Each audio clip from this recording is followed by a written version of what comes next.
Good evening, Dr. Twyman. Tonight we're going to chat about ED equals ED. What that stands for? Been through your mind's hat that ED in my world of cardiovascular disease is endothelial dysfunction. The endothelium is that inner lining of your arteries, which we're going to talk about tonight. And then the other type of ED is what you're thinking, erectile dysfunction. So I actually prefer to call it, erectile performance issues because I'm all about optimizing your health. So I don't want to talk about dysfunction, I'm going to talk about optimizing things. So as a cardiologist, we want to look at disease at the earliest stages. One of the things that could predict that you have cardiovascular disease is if you have erectile performance issues. So vasculogenic ED is the most common cause of ED. So if you have blockages to the arteries in your legs or a special artery called the pudendal artery, can't get enough blood flow to the penis, and erectile performance issues can occur. So if you have erectile performance issues, you might have heart disease. So that's why you need to go get checked out if those things pop up, literally. So nitric oxide, obviously I've talked about this before, but nitric oxide, in the cardiovascular system generally is beneficial. It's produced by the inner lining of the arteries called the endothelium. Nitric oxide, when it's produced, causes the smooth muscle in the arteries to relax and the arteries dilate.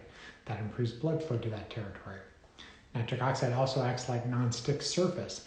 So when nitric oxide is high, stuff that's floating through the bloodstream keeps on going through and doesn't stick to the artery like Velcro. If things start sticking to the arteries, such as white blood cells or cholesterol particles, they sometimes get retained in the walls of the artery and cause the arteries to swell. That invites the immune system to find out what's going on. The body thinks there's an infection going on, and then plaque starts forming in those arteries if you don't shut off that pathway. So the endothelium is your first line of defense. So again, vasculogenic causes are the number one cause of ED. So we'll talk a little bit about how to improve nitric oxide in just a moment. But I've done a previous talk on this for those that are just joining. Thank you for joining. Just go back and search in my YouTube channel. It's Michael Twyman MD, or on my Instagram live feeds. I have a couple of videos back from May, ED equals ED. And for those that really want to have a deep dive, I actually have a website that I put together called reducetheplaque.com, all one word. It goes to about a 15-minute video where I talk all about erectile performance and also some of the devices that I'll show you tonight. So if you want a deeper dive, go to reducetheplaque.com.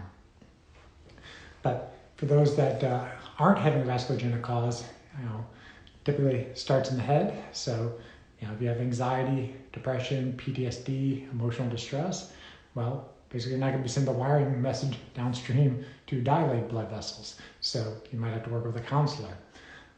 Sometimes medications can be a cause of erectile performance issues. In the cardiovascular world, the number one thing that would cause a problem in younger guys would be beta blockers. Those medications are used for high blood pressure, atrial fibrillation, abnormal heart rhythms. People have had heart attacks. You're slowing down the level of adrenaline. But the beta blockers have an effect on the arterioles going to the penis.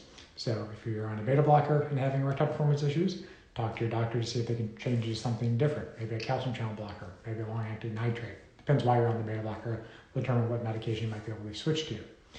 Another one, whiskey, or any alcohol in general. So, alcohol definitely can cause some erectile performance issues. So, make sure that the plumbing is working properly by nitric oxide, but don't poison the system with certain medications or with alcohol. And there's a couple other medical causes which we're not going to touch too much in tonight, but if you've previously had prostate surgery because you've had an enlarged prostate or prostate cancer, sometimes, not often, the nerves of the penis have been damaged, and you're going to have to do more aggressive treatments to improve erectile performance. So it might involve injections, pumps, implants. This isn't the kind of talk we're going to hit on tonight. And also, if you've had major spine injuries or an issue with back surgeries that have impaired those nerves, you want to make sure that the doctors that did the surgery are aware that you're having those issues. I've also previously done a talk about some of the biohacking ways to reduce injury to kind of the gonad region. I don't have it in front of me right now because I'm talking to you on it, but the cell phones, your cell phone should never be in your pocket if you're a guy, unless it's in airplane mode. If you have a cell phone in your pocket and it's on airplane mode, you're decreasing your sperm count and motility, you're likely decreasing your testosterone levels, and having non-native EMF near the blood vessels in your groin is going to cause calcium to rush into those cells, and it's going to cause local endothelial dysfunction. So you definitely do not want to have a cell phone in your front pocket or your back pocket if you're a guy and are having issues with testosterone, fertility, or erectile performance issues. You can see I always have my place lit up with different lights. With blue blockers to protect my circadian rhythm, generators that have melanopsin receptors in the back of the eye. But I've frequently talked about red light therapy. This isn't necessarily a approved treatment for erectile performance, but the red, not necessarily the infrared. You don't want to shine a bunch of infrared downstairs, but the red is vasodilating. Potentially could help, might raise testosterone. But if you want to know more details about that, you need to come see me to be a patient so I can give you a detailed prescription. I need to know your context for that one. But now we're back to kind of the topic at hand. So for those that are joining, thank you. And I talk about ED equals ED, so erectile performance issues. Sometimes it's related to endothelial dysfunction. So some people come to my door as a preventive cardiologist, with heart issues. If you ask them, is there any issues with sexual health? And they say yes. Often they're tied together. So anything that can improve the heart function tends to improve the sexual performance issues. Sometimes it's the other way around. Patients go see a hormone replacement doctor and they talk about this issue. And that should be a canary in the coal mine sign that, if you have erectile performance issues, there might be something with your heart. If you come see somebody like me, we can do some non-invasive tests to look at, how far down the pathway of atherosclerosis are you? So how bad are your arteries messed up? So, I do want to say, this is a topic I know it can be very sensitive for many people to discuss. I honestly, I'm not all that comfortable talking about it. I'm a cardiologist. I don't deal with this area every single day, but it's something that's important enough that I'm willing to get past my discomfort to talk about this topic because I'm very good at fixing endothelial function. So if I can help your endothelium in your heart, I can help it elsewhere. So, stats generally, men under 40, not as common, but maybe 1 to 10% of people at some point will develop erectile performance issues under the age of 40. But as you age, it gets more common. So 40 to 70-year-olds, maybe even up to half the time, they might have issues initiating or maintaining erections that they want to have. So not something to be embarrassed about. It's something that tends to be a red flag that there's something going on with your vessels. So go get those checked out. So back to the nitric oxide story. So if you've seen me in the office or you've seen my prayer talks, if we really talk about, test don't guess, there's test strips. If you come to our office, we do salivary nitric oxide test strips. So there's 2 major pathways to make nitric oxide after age of 40. It's mainly the salivary pathway. So as you eat your beets and greens, there's bacteria in your saliva that convert that into nitrates. You swallow it into your stomach, it gets converted into nitric oxide. So you need to have healthy bacteria in your saliva. So avoid mouthwash, avoid fluoride, that destroys the bacteria in your saliva.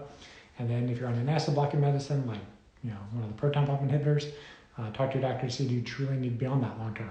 It's fine if you recently had an ulcer or a high risk of bleed, you might need to be on it. But a lot of people get stuck in these medicines much longer than 6 weeks, or the prescribed time after an acute bleed or H. pylori treatment.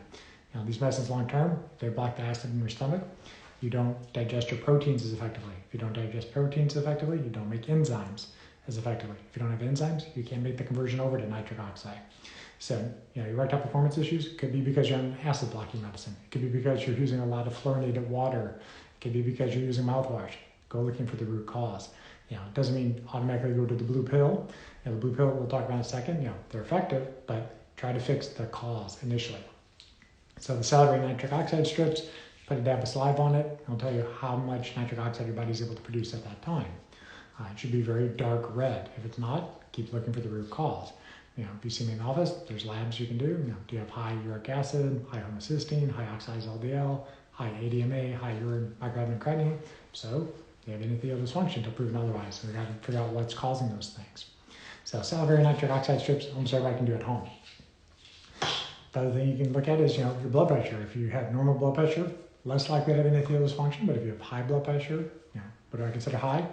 Not normal. So anything over 120 over 80 consistently is considered hypertension in my mindset. There are different guidelines, that say, don't start treating over 140 over 90, but the risk really starts increasing when your blood pressure is over 110 over 70, and it's pretty much exponential. So lower is better generally, as long as you're not dizzy and passing out. But if you have high blood pressure, likely have some endothelial dysfunction. You got to figure out what's causing that. Then if you come into my office at Apollo Cardiology here in St. Louis, or if you're not from St. Louis, and not willing to travel, we do have people that travel. mind you not. They do fly in on Fridays and we take care of them and then they fly back out. But there are a couple tests you can do in an office that tell you how healthy your endothelial function is at that time. I've done a doc on the Max Pulse. It's a pulse wave analysis device. It dilates the small blood vessels in your finger. I should say the blood as it goes down into your small fingers, it should dilate and expand like an accordion. The Max Pulse test measures how fast that happens and tells you do you have elastic arteries. You can measure a test called an Endopad, 15-minute non-invasive test that gives you how much your arteries can dilate. They should double in size. And it tells you that basically that your body's making enough nitric oxide to make that happen. So it's like a stress test to the arteries. Further down the pathway of developing plaque in your arteries, we did 6 of them today in the office, carotid intimal medial thickness test, CIMTs. So if your arteries are thickened, you have soft plaque building up in your carotids, you likely have plaque building up in your arteries going to your penis. So, test, don't guess. You have normal arteries in your neck, that's a great sign. Not, we'll figure out what's causing it. And then later, those are the tests, with CT coronary calcium score. Later to the game, if you have calcification in your artery, that's been going on for quite a while. And there's a newer test, which I'll probably talk about in 2 weeks, Clearly Health. Very cool, novel test, but it requires an IV, requires IV contrast, and it is a test that is very cutting edge. It looks at the type of plaque that are in the arteries. Is it all calcified and hard plaque? Is that soft plaque? Is it necrotic plaque? Is it the stuff that's going to cause a heart attack? So it's a really cool, novel test, and I'm probably going to get myself one of those scans in a couple weeks, and I'll talk about it when I do it that time. But those are kind of the tests you can do either at home or in the office to tell you, do you likely have endothelial dysfunction? Now, what if you have endothelial dysfunction? What can you do about it? There's a lot of supplements, there's a lot of medications. I'm not going to go into them all tonight. And if you want to know more details about that, come see me in the office and I'll tell you all the details about it. But, we previously talked about the lifestyle things, eat your beets and greens, exercise, get outside in the sun. Even if you don't have UVB in your local environment, you're still going to have UVA. UVA is black light, so it's lining up over me here. UVA on your skin causes blood vessels to come to the surface and release nitric oxide. So black lights, can help, but you want to use the sun for the most part to really do that. So skin in the game, more skin in the game, more nitric oxide you're generally going to be making. Earlier we talked about the little blue pill. That pill is a blockbuster for the company that developed it. Initially they're looking for it as a medication for high blood pressure and also for high blood pressure in the lungs, something called pulmonary hypertension. But the people they gave the blue pill to noticed they had better erections, and then the company went down that pathway because that was much more lucrative for them to solve it that way. I do remember running in the hospital and seeing little babies in the NICU being on those medications, thinking, why would they be on that? Well, it helps vasodilate, open up the arteries to the lungs. So very beneficial in that population as well. But the way that those medications work is it blocks an enzyme, the phosphodiesterase inhibitors. So your body has to make nitric oxide, eventually gets degraded. If you give a medicine to block that enzyme, the nitric oxide sticks around longer working. The nitric oxide then causes the muscle to relax and blood flow to continue to flow to where you want it to flow. But if you're not making nitric oxide because you've damaged all the bacteria in your saliva, you don't go outside in the sun, you don't exercise, then those blue pills don't tend to work as well. So sometimes the blue pills only work for about 50% of people. So, what in that instance, what should you do? Well, try to get to the root cause and turn that pathway off if you can. But before you jump to the injections or the prosthesis or, the more hardcore things, there are, devices that you can use either at home or some of the male sexual health wellness clinics offer them. It's a device that's based off of lithotripsy. Lithotripsy is a procedure where they use sound waves. They call it, unfortunately, shockwave therapy. There's no electricity involved, it's just sound waves. But in lithotripsy, they're just trying to break up stones in your gallbladder or your kidney just so they get smaller and you can pass them. But there's some scientists that figured out that if you dial down the intensity, you could break up the microplaques in the arteries to the penis. It also induces angiogenesis, meaning it grows new blood vessels. It activates stem cells. So it starts repairing the damage to that region. So it's locally applied. So if you want to learn more about it, I've done a 15-minute talk all about it, reducetheplaque.com, but briefly I'll show it to you tonight. So this is the at-home device. This is the Gainswave shrunken down to the Phoenix Pro. So the Phoenix Pro, yes, it looks like a rocket. Yes, if you've watched Beavis and Butthead in the 90s, it's probably going to make you laugh the first few times you see it, but I'm literally tired of laughing every time I see it, so now I'm just going to be very serious with it. So it's a medical device for everybody, put on your serious face. So The device emits 20,000 shock waves, sound waves, not shock, but basically hold it like a pencil and you apply it to the region. You go up and down 5 times or something, 5 to 10 times per side, and it's like a clock. You just go around the clock. Each session takes about 20 minutes. You do 2 sessions once a week. Also should do a daily pump, the penis pump, to stretch the tissue and bring blood flow to the region. But these type of devices, are pretty economical compared to the gains wave therapy. The gains wave therapy, you got to go in 2-3 times a week. They're usually $300 per session, so you're going to spend $10,000 to $15,000 for a full round generally of gains wave therapy. This is a fraction of that cost. So if you're interested in something like this, we do have them available at Biocardiology. If you want to learn more about it, again, go to the website, reducetheplaque.com, and I go through the whole science behind it and the benefits of using this type of device at home. So that's what I wanted to share with you guys tonight. I don't expect anybody to have any questions. Nobody usually wants to answer questions about this type of topic. So if there are any, I'll answer them, but otherwise I'll let you guys go. And next week, going to be chatting about, we have a new toy that we got in the office that looks at central aortic blood pressures. That's a very good metric of the stress that your heart, your brain, and kidneys are actually seeing.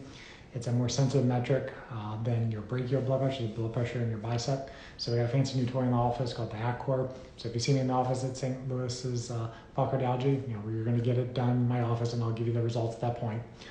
But central aortic blood pressure is very important to know, if you're on the right blood pressure medications, because sometimes there's certain blood pressure medications that'll lower the blood pressure in your brachial artery, but it's not actually lowering the blood pressure in your aorta.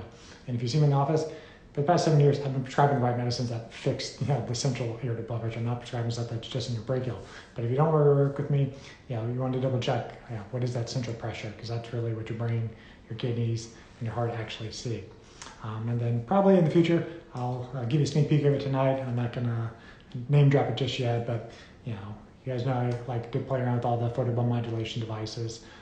So got a new one to play around with. It's a topical sticker, comes with a battery pack. You click it in, and it uses red and blue light. Pulsing blue light helps release nitric oxide. Thus, one of the impetus for talking about this topic tonight.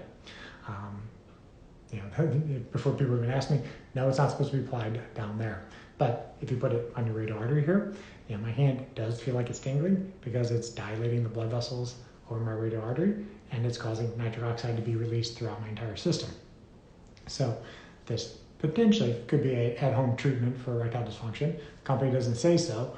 So I'm going to use my Max balls, my Endopats, salivary nitric oxide strips at the office. People who have those concerns, we'll find out what the baseline is, potentially let them use this device at home, and then retest them and see, can we get those numbers improving? If we can, then we know that the nitric oxide coming from this device is causing those improvements. So that's what I wanted to share with you guys tonight. Hope you guys have a great week. Again, if you have any questions, drop them in the comments below. And also, if you are catching the tail end of this, I've done a previous talk on this topic, ED equals ED. It was back in May of 2021. It's on my YouTube channel, Michael Twyman MD. It's also on my Instagram TV channel. But if you want to see the longer video that talks about erectile performance issues, especially if you want to see more about the that home device, the website is reducetheplaque.com. So have a great night, guys, everybody, and I'll see you next week.